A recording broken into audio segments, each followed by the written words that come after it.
الحمد لله رب العالمين، والصلاة والسلام على نبينا محمد وعلى آله.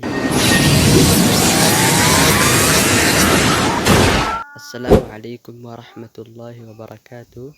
نبي برحمة النساء سنرتي هاجراتو بكتي امتنتي بكتي سنتي قارين سنا بربادو همتو سنراك أبو إسني في همتو ربي ولنقرتي سني أرد أم سويتي نسني في دبرسا ورد أم سخنا ولين دقلي فديه ولي في الليل دبرسه sababa sanitiin duniyaa fi akhiraa milkaa'inaafatis nu haa taasisu. Sanumaa wajjin wayii dubbachuu yaana waa'ee munaafiqaa irraa xiqqishoo haasoyna. Maali dalagaan isaanii? Maaltu munaafiqa isaan godhe?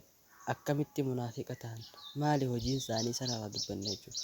Rabbi subhaanahu wa ta'aalaa suuratul baqaraa aayata takka keessatti akka jiru innal ladhiina kafaruu sawaa'un calayhim a'andartahum am lam tundirhum laa yu'minuun jedhe.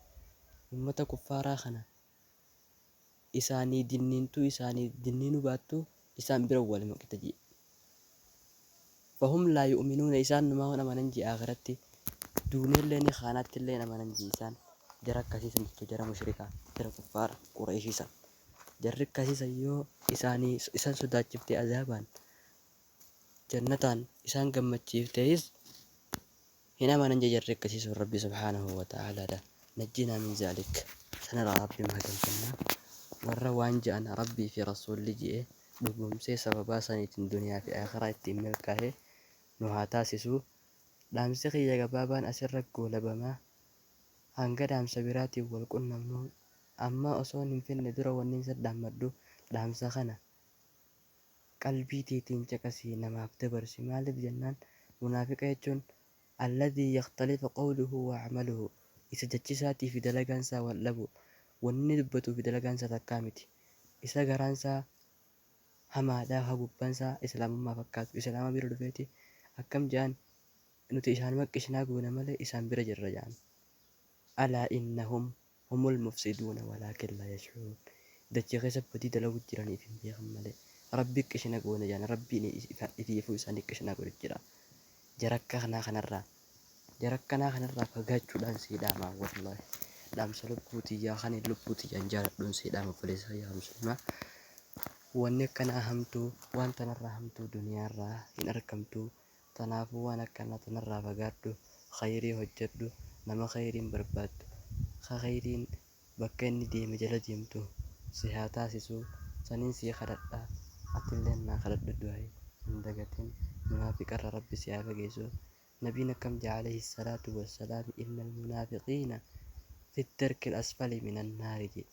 منافق توني إبدرا إبديلا دمال سنرقوا بتنجي مال الدرجة ساني توامتو أمة كفار الرئيس أني توهم منافق هيجو يا بولي سخي نجينا من المنافق والله منافقته الرا ربي ما جنفنا ربي منافقا نقولين مرة أجج ساقوتي أمري ساقوتي سببا سن الدنيا في آخرة ملكه ربنا واتاسي سوسن كرنا ربي خنيت سني من ماله منافقته والله إن جارنو الرافي برولي منافقته إن فينو ورا منافق الرافقاتي منافق مسنو خرج دين الإسلام دي بسي منافق من تنسم بابتو دين الإسلام خنا لك السيني يوسين لك السيني جون نافياتي سنو هاتاسي سو جتشان بي في صحابان سادا نوف دامن ربي سبحانه وتعالى نوفيمي كمان اتدلقون لام سخيا بغيرتها يو ربي سبحانه وتعالى قويا برا والقراه عنك قويا برا والقرتي نقيا النافترا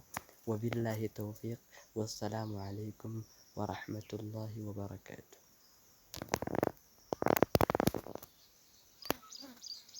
الله الرحمن الرحيم حميم تنزيل الكتاب من الله العزيز الحكيم ما خلقنا السماوات والأرض وما بينهما إلا بالحق وأجل مسمى والذين كفروا عما أنذروا معرضون قل أرأيتم ما تدعون من دون الله أروني ماذا خلقوا من الأرض أم لهم شرك في السماوات ائتوني بكتاب من قبل هذا أو أثارة من علم إن كنتم صادقين.